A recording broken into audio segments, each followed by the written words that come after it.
Hello, my name is Ademola Oladoja from Skill Times Training Services. Welcome to Skill Times Classroom.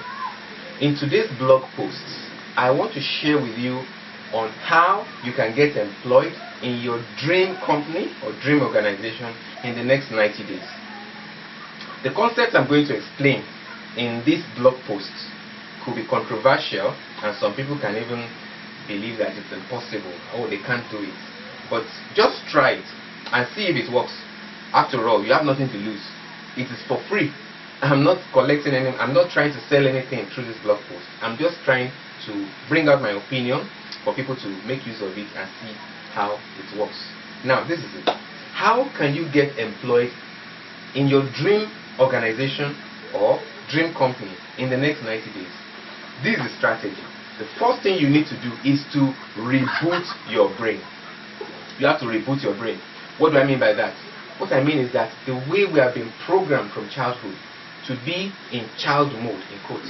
When you are applying for a job, you are looking for vacancies in newspapers, in television, and you always beg, being kind of at the mercy of the employer. You want to apply for a job, you are always at the mercy of the employer. I hope they call me for an interview. And when you go to the interview, you see many co-applicants that will fill up the place, thousands of applicants or hundreds of applicants looking for the same job. So it's becoming so competitive these days. So the approach that has been used in 1979 should not be continued in this generation. So there are lots of better approaches that we can use in getting what we want. And that approach is turning the table. Instead of you deciding to be at the mercy of the employer, and the employer will now sift you among thousands or hundreds of candidates, be the one to sift the employer. What do I mean by that? You select 20 companies or 20 organizations, or mixture of the two, that you want to work with. Just do your research. The places that you will say, no, I am so happy working in this kind of organization. Pick 20, and once you find that 20, list them and do your research about these 20 organizations.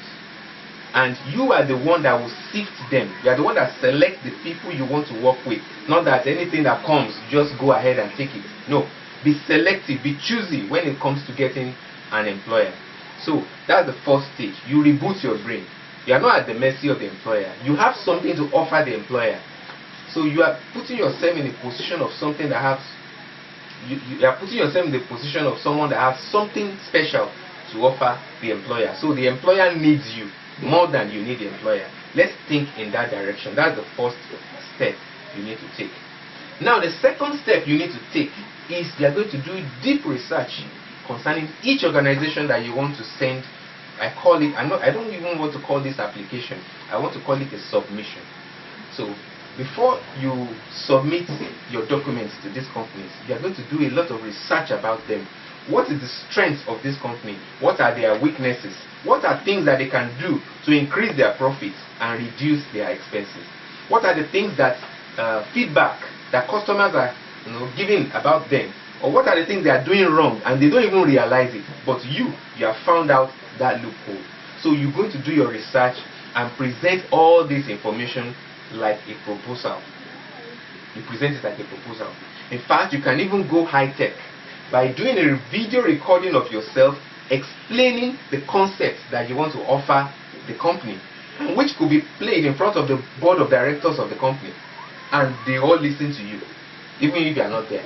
So you can package all this information together, see how you can make that company better, and be specific about it.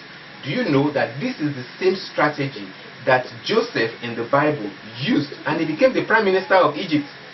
Joseph said there's going to be a famine, and because of this famine, you have to build stores. You have to say, you are smart. Be the one to do it. We don't need to employ somebody else to do it for us.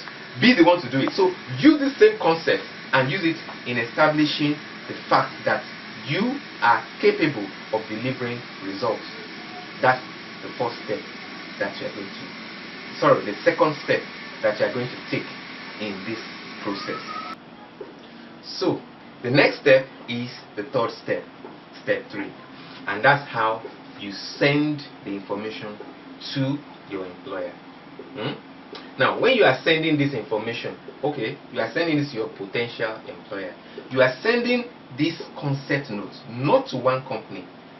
Each company has a unique concept note. For instance, company A's concept note will be completely different from company B's concept note.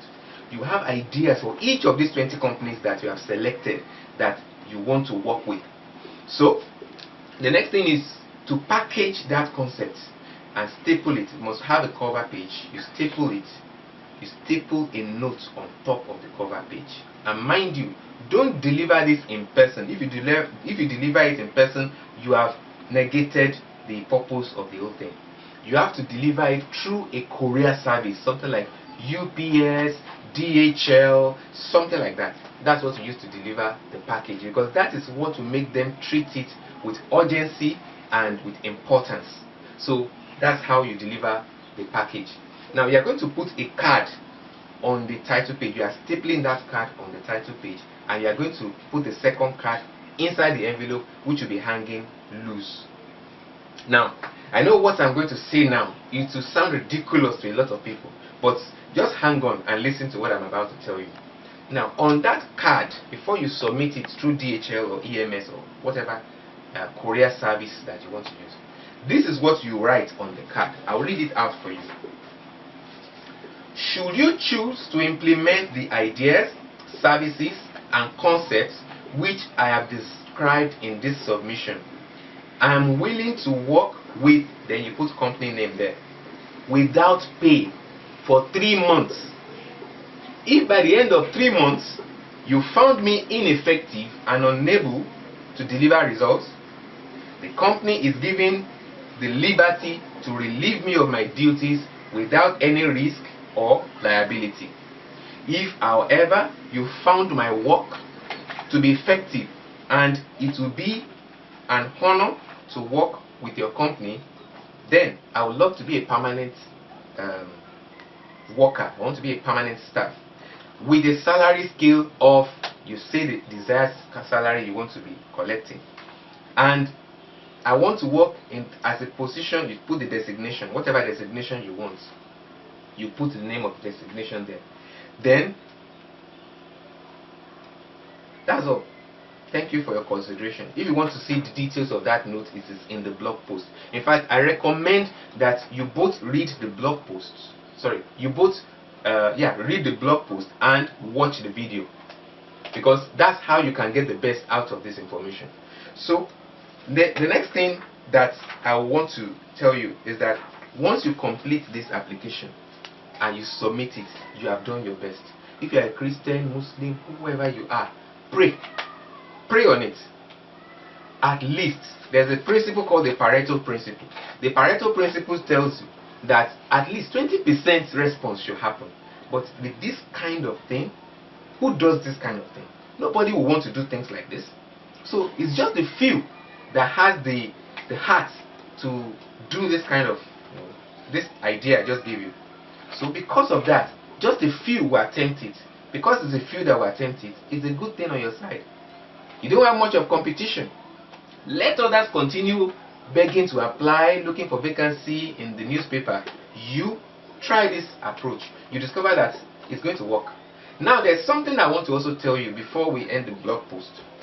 And that is the things, the scenarios, the logic that is behind this whole thing. The logic, what could happen? What's the worst that could happen? Okay, number one, the employer goes through the application. Maybe the employer receives it through the DHL that you sent it, and it goes through the application and makes sure that nobody sees the application. He hides the application and puts the application inside the fire and burns the applications. Yeah, it burns everything inside fire so that nobody sees it. That's the worst that could happen. And maybe you didn't hear anything from the company. That's the worst that could happen. Now, if that happens, it's a good thing. Why is it a good thing? It's a good thing because that is not a company you should work with. A company that kills dreams is not the kind of company you should work with. In fact, it's a good thing because they have told you who they are before you even enter. So, it's a good thing. Don't consider it as a waste of effort. at least it's not the only company you submitted the application to. There are still 19 more companies to go. Aha. So that is a very good idea to do it like that. Then the second thing that could happen, the employer reads through, invites you for a meeting, and employs you to work for free for 3 months. And after using you for 3 months, the employer kicks you out. You work for free for 3 months and the employer kicks you out after 3 months. That's another worst thing that could happen if you do it like this. But it's also a good thing. You say, how is it a good thing? Now, it's a good thing because you have worked for 3 months in a respectable and a honored organization that most people only dream of working with. And you have 3 months experience in that organization. It's part of your portfolio. You have 3 months experience while others have 0 experience in such organizations. So you have 3 months experience, and even if you are going for another interview, you can tell them that, well, I wrote a proposal to this particular company and they did this and they did that and you work for them and this is evidence. It's part of your portfolio. You are building your portfolio. So that's another thing that will happen. Then the third thing that will happen is the employer reads through the application, invites you for a meeting, employs you to work for 3 months. After 3 months, makes you a permanent staff and say, okay, this is the salary you say you want. Okay, let's give you your salary. This is how much you want. Okay, this is the position you want. Okay, let's put you in the position. Continue working. Life is good. Dreams come true. So, what do you think about this? Do you think this is a crazy idea? Do you think it's an idea you can implement? I want to hear your comments. That's the reason why the comment box is down there at the blog post. So, give your comments. I want to hear from you. And if you want to send me an email, you can send an email to a.oladoja@skilltimes.com. I want to hear feedback from you. So, if you have any question, you can put it on the comment or send me an email. Thank you for listening to the end of this video. I hope the information was beneficial to you. Bye-bye.